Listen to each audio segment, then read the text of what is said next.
जय हिंद साथियों विराट ज्ञान में पुनः स्वागत है। साथियों, स्वतंत्रता परीक्षा पार्ट 2 की एग्जाम 23 अगस्त को होने वाली है, इसलिए हम सब तैयारी में जुटे हुए हैं। आप भी तैयारी कर रहे हैं। अगर आप नहीं दे पाए या तो डिस्क्वालीफाई हो गए तो आप इस वीडियो को देखिए, और प्रत्येक दिन मैं वीडियो डाल रहा हूँ। ये प्रैक्टिस सेट 4 का पार्ट डी है। प्रैक्टिस सेट 4 का पार्ट डी। सी तक मैंने 85 नंबर तक क्वेश्चन हमने दिया था।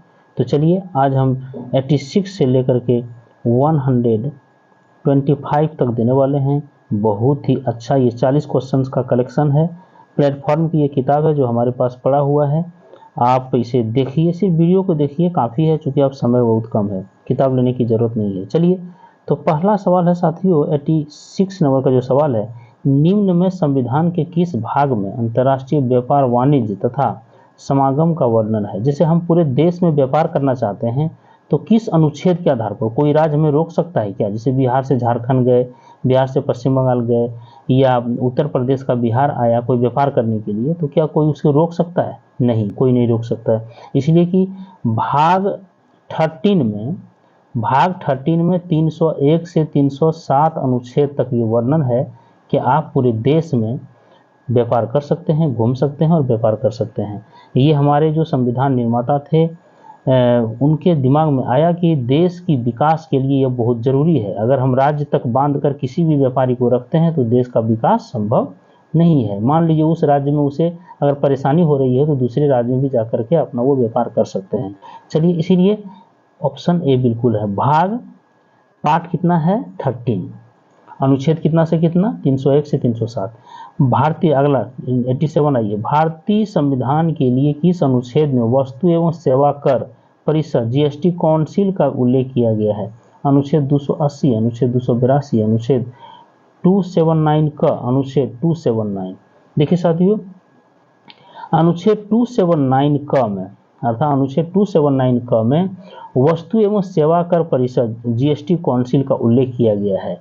अर्थात हम लोग अनुच्छेद 279 क के आधार पर ही जीएसटी का जो उल्लेख है, जीएसटी जो पे करते हैं, वस्तुओं पर जो कर लगाया जाता है, वो यहीं पे सारा वर्णन है। इसीलिए सी ऑप्शन बिल्कुल राइट है। चलिए अगले सवाल की ओर साथियों, 88 नंबर का देख लीजिए। छाया मंत्रिमंडल किसकी प्रशासनिक व्यवस्था की विशिष्टता है? संयुक्त राज्य अमेरिका, फ्रांस, जापान, ब्रिटेन।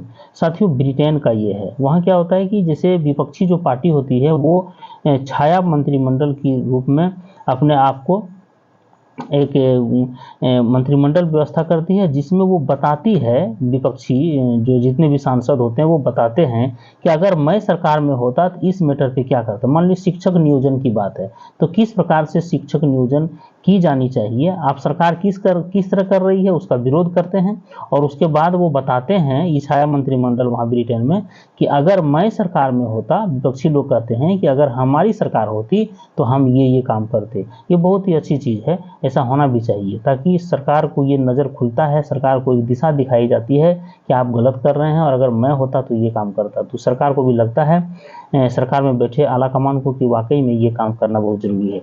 चलिए 89 का, उपराष्ट्रपति को पद से हटाने का संकल्प प्रस्ताव कहाँ पेश किया जाता है? राष्ट्रपति कार्यालय, उपराष्ट्रपति कार्यालय, लोकसभा, राज्यसभा। देखिए साथियों, कहाँ पेश की जाती है? इसे राज्यसभा में पेश की जाती है। साथियों हमारा जो संसद है वो राष्ट्रपति और राष्ट्रपति भवन, उसके बाद राज्यसभा और लोकसभा, ये तीनों की इंक्लूडिंग रूप को ही संसद कहते हैं। इतना जान लीजिए कि राज्यसभा सबसे उच्च सदन है, और इसका ये कभी विभाजित नहीं होता, विखंडित नहीं होता, भंग नहीं होता। राज्यसभा कभी भंग नहीं होता। लोकसभा 5 वर्ष में भंग हो जाती है।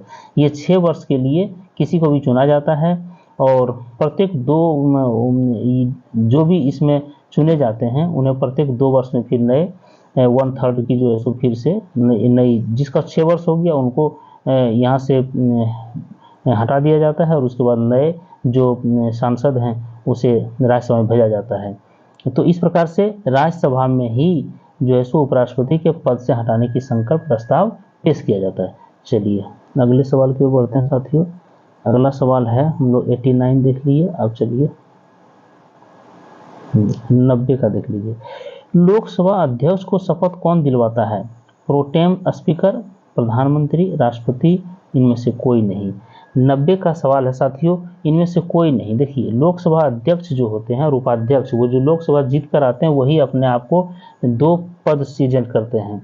एक हालांकि प्रोटेम स्पीकर जो है सो वो पर लाया जाता है, जो कि जब तक कि लोकसभा के अध्यक्ष और उपाध्यक्ष नहीं सेलेक्ट की जाती है तब तक ये प्रोटेम स्पीकर ही लोकसभा का संचालन करते हैं। और जैसे ही इनकी बहाली लोकसभा का उपाध्यक्ष और अध्यक्ष की हो जाती है, प्रोटेम स्पीकर स्वतः समाप्त हो जाती है। तो इसमें जो है इनमें से कोई नहीं, अर्थात लोकसभा अध्यक्ष और उपाध्यक्ष की शपथ कोई नहीं दिलाता है, वो स्वयं जितने भी संसद महोदय हैं उसी में से लोकसभा अध्यक्ष बन जाते हैं। इसीलिए डी ऑप्शन बिल्कुल राइट है। सर्वोच्च न्यायालय में तदर्थ न्यायाधीश को कौन नियुक्त करता है? देखिए प्रधानमंत्री, राष्ट्रपति, सर्वोच्च न्यायालय का मुख्य न्यायाधीश, राज्यपाल। चलिए साथियों 51 का सर्वोच्च न्यायालय का राज्यपाल, सर्वोच्च न्यायालय का मुख्य न्यायाधीश, सर्वोच्च न्यायालय का मुख्य न्यायाधीश जो है सो तदर्थ न्यायाधीश की नियुक्ति करते हैं। तो सबसे पहले ये जानना है साथियों कि तदर्थ न्यायाधीश कौन होते हैं। साथियों तदर्थ न्यायाधीश वो होते हैं जो कि मान लीजिए कोई हाईकोर्ट है, हाईकोर्ट के कोई भी जज जो सारी क्वालिफिकेशन रखता हो कि वो सुप्रीम कोर्ट के जज बन सकते हैं, तो वैसे स्थिति में इन्हें तदर्थ न्यायाधीश के रूप में नियुक्ति दिलाने का काम सर्वोच्च न्यायालय का मुख्य न्यायाधीश करते हैं, जो अस्थायी होती है, अस्थायी रूप से इन्हें नियुक्ति दिलाई जाती है, इसीलिए इसे ही तदर्थ न्यायाधीश कहते हैं। चलिए 51 के बाद 91 के बाद 92, ग्राम पंचायत की आय का स्रोत निम्न में से कौन सा है? भूमि एवं कृषि आयकर, मृत्यु कर, मेला एवं बाजार कर, बिक्री कर। अब साथियों मेला एवं बाजार कर ये जो है सो ग्राम पंचायत के आय का स्रोत है, ग्राम पंचायत की आय का स्रोत यही है, मेला एवं बाजार कर। चलिए पंचायती राज का मुख्य उद्देश्य क्या है? कृषि उत्पादन को बढ़ावा, रोजगार बढ़ाना, लोगों को राजनीतिक जागरूकता को बढ़ाना, लोगों को विकास मूलक प्रशासन में भागीदारी के योग्य बनाना। देखिए कभी कभी जो है साथियों इस तरह का सवाल जो आपको मिलेगा उसमें देखिए ये चीज आपको देखने को मिलेगा, लगेगा ये भी सही है, कृषि उत्पादन को बढ़ाना ये भी लगता है सही है, रोजगार बढ़ाना ये भी लगता है सही है, लोगों को राजनीतिक जागरूकता को बढ़ाना। और जब भी इसमें ऑल ऑफ देम नहीं है, ऊपर उपरोक्त सभी, तो ये नहीं है, तो जान लीजिए कि कोई ना कोई इसमें से चारों में से ऐसा सटीक होगा जो कि सबों को इंक्लूड करेगा। देखिए लोगों को विकास मूलक प्रशासन में भागीदारी के योग्य बनाना, ये डी ऑप्शन बिल्कुल राइट है। इसी में राजनीतिक रूप से भी अगर यदि आता है तो इसी में इंक्लूड हो जाता है। और रोजगार बढ़ाना वाला भी है, विकास हो रहा है तो रोजगार बढ़ेगा ही वहाँ पे, तो ये भी इसमें आ जाता है। और कृषि उत्पादन को बढ़ाना, अर्थात जब विकास मूलक की बात हो रही तो कृषि उत्पादन का भी वृद्धि होगा, तो ये भी, अर्थात डी ऑप्शन बिल्कुल राइट है। आपको ऐसा चयन करना है ताकि उसमें लगे कि ये सारे क्वेश्चन का इंक्लूड जो है सो इसी में इसमें है, इसलिए डी में सारा चीज है। चलिए आइए जरा सा आगे बढ़ जाते हैं। ये सवाल देख लीजिए, निम्नलिखित में से कौन सा सोडियम हाइड्रोक्साइड का उपयोग नहीं है? सोडियम हाइड्रोक्साइड का उपयोग हमने NaOH डिटर्जेंट बनाने में, मिष्ठान बनाने में, कागज बनाने में, धातु की डीग्रीसिंग है ना में। साथियों मिष्ठान बनाने में इसका उपयोग नहीं होता है, इसका उपयोग मिष्ठान बनाने में नहीं होता है, उसके बाद सब में होता है, इसीलिए बी ऑप्शन बिल्कुल राइट है, बी ऑप्शन दे दीजिए। अगला सवाल है साथियों, अवक्षेपण अभिक्रिया के लिए सही विकल्प का चयन किया। अवक्षेपण अभिक्रिया है क्या? जैसे मान लीजिए कोई अभिक्रिया आप करा रहे हैं और उसमें जो 2 पदार्थ को मिला है उसमें कुछ ऐसे पदार्थ हैं जो कि ठोस के रूप में नीचे बैठ जाते हैं, है ना, नीचे बैठ जाते हैं, तो इसे क्या करते हैं हम अलग कर लेते हैं, इसे लिक्विड जो उसको अलग कर देंगे, ठोस अलग कर देंगे, इसी को, अर्थात 2 पदार्थों में एक जो द्रव्यमान रूपी पदार्थ है, ठोस रूपी जो पदार्थ होने वाली है उसे अलग कर देना, यही। तो इसको देख लीजिए कौन है, 2 स्वच्छ विलयनों को मिलाने पर ठोस द्रव्यमान अलग हो जाना, यही होगा ए ऑप्शन, इधर कुछ नहीं होगा, ये 80 डिग्री पर होता है, ये सब कुछ नहीं, सिर्फ ए होगा। तो अर्थात ठोस जो वस्तु है वो नीचे बैठ जाती है पेंदी में और उसे ही हम अलग करते हैं, उसे ही अवक्षेपण अभिक्रिया कहते हैं। आइए जरा सा देख लेते हैं, जब प्रकाश एक माध्यम से दूसरे माध्यम प्रवेश करता है तो उसे क्या कर, देखिए समझ लीजिए, पहले ये अभिलंब है ना, और प्रकाश की किरणें आ रही है, आने के बाद मान लीजिए ये पानी है, ये क्या है, हवा है, तो विरल माध्यम से सघन माध्यम में जाएंगी, तो ये जाना चाहिए था ऐसे, लेकिन चल जाएगी अपने अभिलंब की ओर मुड़ जाएगी, ये अभिलंब है, ये नॉर्मल है। तो वही चीज यहाँ का है, इस बिंदु को क्या कहते हैं, आपतित किरण, अभिलंब, है ना, और अपवर्तित किरण, जो भी है सब एक ही बिंदु पर एक ही तल में होते हैं, ये कह रहा है। तो देखिए कुछ में मिला लीजिए, आपतित किरण, आपतन बिंदु, अभिलंब, आपतन बिंदु पर अविलंब तथा परावर्तित किरण, परावर्तन तो हो ही नहीं रहा, ये तो अपवर्तन है, इसलिए परावर्तित किरण का दिया तो ये कैंसिल कर दीजिए। आपतित किरण, आपतन बिंदु, अविलंब, आपतन बिंदु पर अविलंब और निर्गत किरण, निर्गत किरण की बात हम नहीं कर रहे हैं, हम कर रहे हैं अपवर्तित किरण या तो परावर्तित किरण। आपतित किरण, आपतन बिंदु तथा अविलंब, आपतन बिंदु पर अविलंब तथा परावर्तित किरण, परावर्तित किरण यहाँ भी नहीं चलेगा। चलिए लास्ट देख लेते हैं। आपतित किरण आपतन बिंदु पर अविलंब तथा अपवर्तित किरण एक ही तल में होते हैं, अर्थात डी ऑप्शन बिल्कुल राइट है, डी ऑप्शन हो जाएगा इसमें। चलिए 97 का देखिए साथियों, प्रभावी नाभिकीय आवेश के बारे में कौन सा कथन सही नहीं है। 97 का प्रभावी नाभिकीय आवेश के बारे में कौन सा कथन सही नहीं है। 97 का कौन सा सही नहीं, ये चुनना है।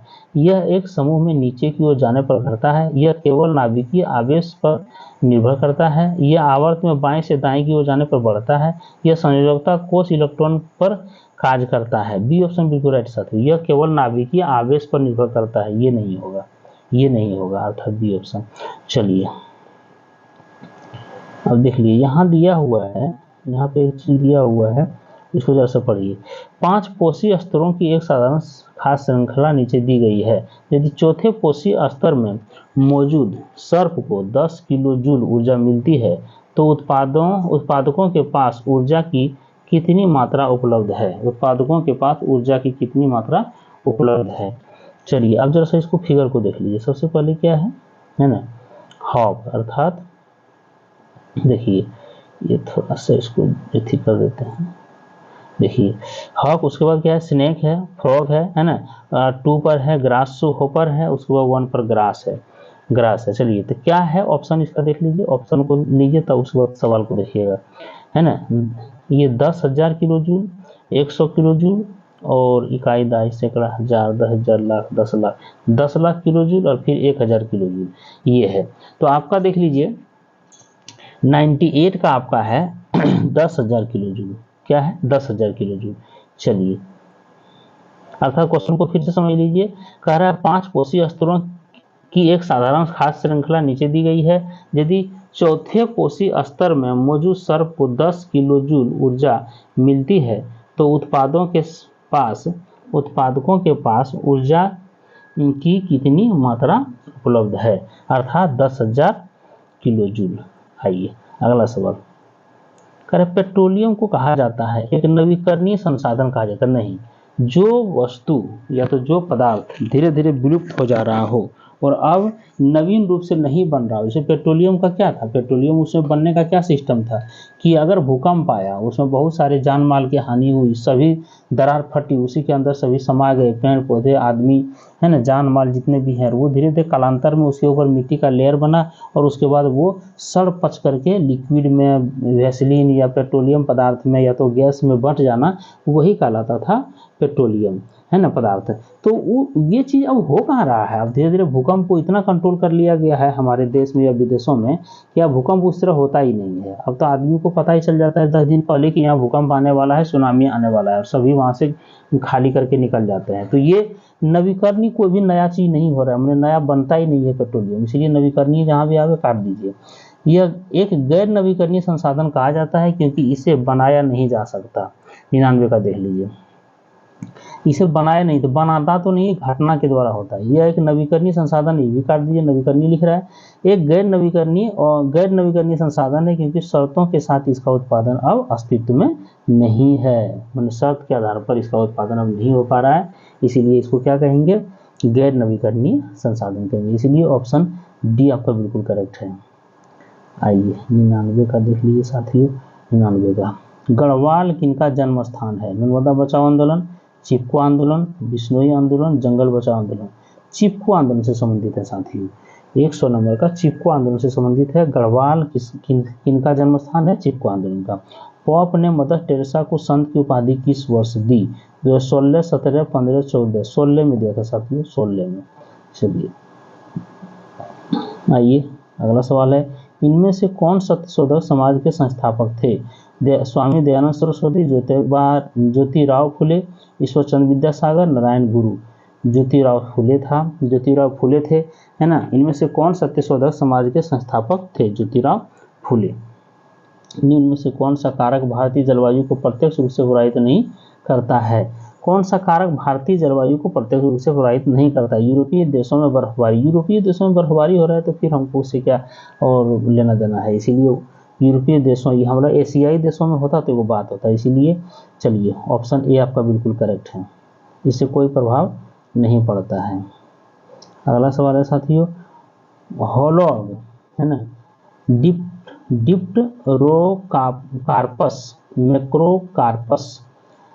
मैक्रोकार्पस से नीचे कर लेते हैं। हाँ, राज्य में पाए जाने वाला सबसे ऊंचा वृक्ष है और यह इसका राज्य वृक्ष भी है।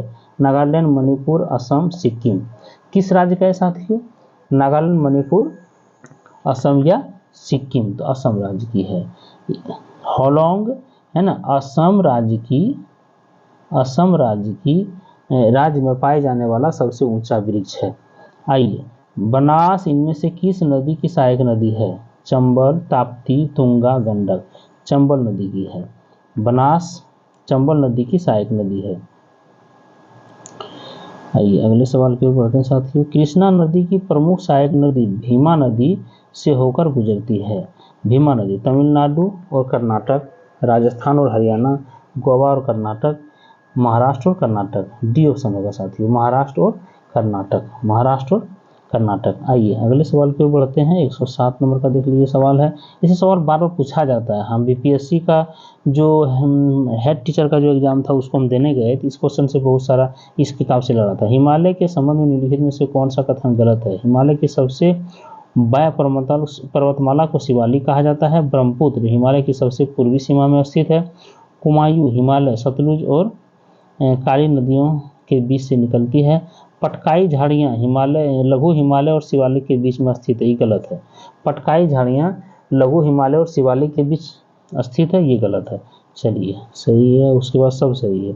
आइए, भारत के संविधान में मूल कर्तव्यों को के संविधान में उल्लिखित भारतीय कर्तव्यों से उधार लिए गए कहा जाता है। UK, USSR, USA, Canada. साथियों यूएसएसआर यूनाइटेड ये देखिए यूनाइटेड स्टेट्स ऑफ अमेरिका, ये यहाँ से तो नहीं लिया गया, कनाडा से भी नहीं और ये यूके से भी नहीं, रसिया से लिया गया है। रसिया से लिया गया है। तो ये जान लीजिए, ये यूएसएसआर किसे कहा जाता है? ये रसिया को ही कहा जाता है, सोवियत संघ को कहा जाता है, इसीलिए यहीं से लिया गया है। आइए अगले सवाल की ओर बढ़ते हैं साथियों। अगला सवाल है, देख लीजिए, संवैधानिक उपचारों के अधिकार से क्या अभिप्राय है? यदि किसी नागरिक को लगता है कि सरकार द्वारा मौलिक अधिकारों का उल्लंघन हुआ है तो वे न्यायालय जा सकते हैं। 109 का देखिए, बहुत ही अच्छा सवाल है ये 109 का, यही ऑप्शन सही है। अगर हमें लगता है कि हमारे साथ गलत हो रहा है तो हम न्यायालय जा सकते हैं, वो उसी को कहते हैं संवैधानिक उपचारों के अधिकार। संवैधानिक उपचारों के अधिकार, उपचार किया जाएगा कि हमारे साथ गलत हो रहा है तो हम उपचार करेंगे। आइए 110 का देख लीजिए, शहरी स्थानीय सरकार जो से अधिक की आबादी वाले किसी भी महानगर के विकास के लिए काम करती है भारत में नगर निगम के रूप में जानी जाती है। साथियों 10 लाख से, अगर 10 लाख से अधिक के कोई भी शहर है उसके विकास के लिए काम करती है तो उसे महानगर है ना, किसी भी महानगर के विकास के लिए काम करती है उसे नगर निगम के रूप में जानी जाती है। 10 लाख से ऊपर, पटना वगैरह तो 20 लाख, 30 लाख, 50 लाख भी हो गया, लेकिन 10 लाख जो जनसंख्या है जिस नगर का, उसे नगर निगम के रूप में जाना जाता है। जिसके बगल में, हमारे बगल में देवघर भी है। निम्न में से कौन सा पुरस्कार ग्राम सभाओं को शामिल करके सामाजिक आर्थिक विकास में उनके उत्कृष्ट योगदान के लिए ग्राम परिषदों को दिया जाता है? ग्राम पंचायत विकास योजना पुरस्कार, GPDPA, नानाजी देशमुख राष्ट्रीय गौरव ग्राम सभा पुरस्कार, NDRGGSP, यही है साथियों, नानाजी देशमुख राष्ट्रीय गौरव ग्राम सभा पुरस्कार। आइए, ये क्या है कि ग्राम पंचायतों या ग्राम परिषदों को दिया जाता है उनके उत्कृष्ट योगदान के लिए। आइए अगला सवाल है, देखिए साथियों 112, भारतीय संविधान का संसद की सदस्यता के लिए योग्यता निर्धारित करता है कौन सा? अनुच्छेद 81, 1984, 1983, 1982। अनुच्छेद 84 है साथियों, अनुच्छेद 84 है। चलिए अनुच्छेद 84 है। अगला सवाल है, बहुत अच्छे सवाल है, भारत में उद्योग विकास और विनिमय अधिनियम डैश में अधिनियमित किया गया था? 1951, 53, 57, 54, 51 था साथियों। 113 का ये ऑप्शन बिल्कुल राइट है। 1901 भारत में उद्योग विकास और विनिमय अधिनियम 1951 में अधिनियमित किया गया था। आइए अगला सवाल ले लेते हैं। अगला सवाल है बहुत ही लाजवाब, देख लीजिए। बड़ी अर्थव्यवस्थाओं में वस्तु विनिमय बार्टर एक्सचेंज के दौरान सामने आने वाली कठिनाइयाँ क्या थी? मूल्य के उभयनिष्ठ मापदंड का अभाव, उत्पादों का अधिकतम लाभ, चल निधि, उपभोक्ताओं को अधिकतम संतुष्टि। ऑप्शन ए बिल्कुल राइट है, मूल्य के उभयनिष्ठ मापदंड का अभाव, ये नहीं था उसमें। चलिए, उभयनिष्ठ मापदंड का आधार। 15 नंबर सवाल आ गया साथियों। साधारणीयता सुनिश्चित करने के लिए निम्नलिखित में से किसका प्रबंध किया जाना चाहिए? फसलों की विभिन्न किस्में का, खनन के उपोत्पाद, प्राकृतिक संसाधन, उद्योग। 115 का देख लीजिए, बहुत ही अच्छा सवाल है। प्राकृतिक संसाधन, संधारणीयता सुनिश्चित करने के लिए प्राकृतिक संसाधन का प्रबंध किया जाना चाहिए। आइए इस सवाल को हम लोग देख लेते हैं। ये सवाल 116, निम्न इनमें से कौन सी सरकार के लिए पूंजीगत प्राप्तियां है? सरकार द्वारा जनता से लिया गया लोन, विदेशों और वहां की संस्थाओं से ली गई उधारी, संपत्तियों का विनिवेश। केवल एक और तीन, केवल एक और दो, टोटल होगा साथियों 1, 2 और 3 टोटल होगा। 116 का डी ऑप्शन बिल्कुल राइट है। आइए 116 का डी ऑप्शन बिल्कुल राइट है। इसको देखते रहिए, बार बार देखिए। संरक्षित क्षेत्रों की स्थापना का उद्देश्य क्या होता है? मानव बस्तियों का निर्माण को रोकना, लुप्तप्राय जानवरों की रक्षा करना, प्राकृतिक पारितंत्र को संरक्षित करना, पर्यटन स्थलों को विकसित करना। साथियों बी ऑप्शन बिल्कुल है, लुप्तप्राय जानवरों की रक्षा करना। लुप्तप्राय अगर जानवर हो रहे हैं उनके लिए संरक्षित क्षेत्रों की स्थापना हम लोग सरकार बीच बीच में करती है। आइए 118 देख लीजिए। 118 नंबर देख लेते हैं हम लोग। ये भारत के संविधान के अनुसार इनमें से कौन सा किसी नागरिक का मूल कर्तव्य नहीं है? पुरुष और स्त्री को समान रूप से जीविका के पर्याप्त साधन प्राप्त करने का अधिकार। ये नहीं है मूल कर्तव्य नहीं है। कर्तव्य कैसे? झंडोत्तोलन हो, खड़े हो जाए, सम्मान करें, बच्चा पैदा किए तो उसे पढ़ाई के लिए व्यवस्था करें, है ना। अगर राष्ट्रीय गान हो रहा है कहीं पे, अगर कोई सांसद या महोदय आए हुए तो उन्हें बैठने के लिए हम मैंने खड़े हो जाएं, सम्मान करें, तो ये सब हमारे मूल कर्तव्य हैं। हालांकि इस पर कोई कार्रवाई नहीं होती है।